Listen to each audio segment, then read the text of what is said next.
অগাস্টের 5 তারিখে বাংলাদেশের যে আসল ডেভিল সে পালাই গেছে। কোথায় গেছে? তার নিজের বাড়িতে গেছে।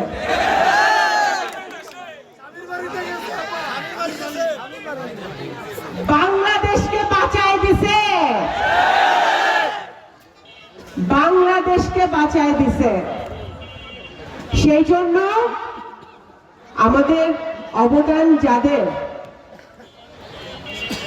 বাংলাদেশ জাতীয়তাবাদী দলের হাজার হাজার নেতাকর্মী 17 বছর ধরে আন্দোলন করেছে, ঘাম ঝরেছে, শ্রম দিয়েছে, রক্ত দিয়েছে, মারা গেছে, গুম হয়েছে, পুলিশের মার খেয়েছে।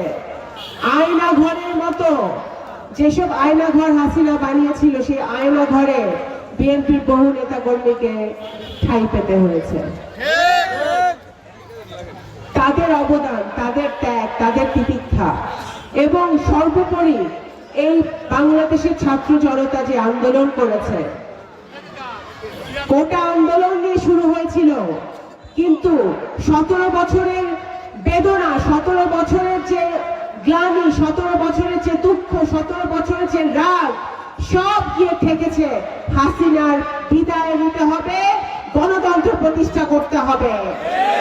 সেই কারণে আজকে সকলে 17 কোটি জনতা, ছাত্র জনতার ত্যাগের কারণে, বিএনপি নেতাকর্মীর ত্যাগের কারণে আজকে আমাদের এই অবস্থায় আমরা আজকের দিনে কাইসেল ইউনিয়নে একটি বিশাল সমাবেশ আমরা করতে পারছি।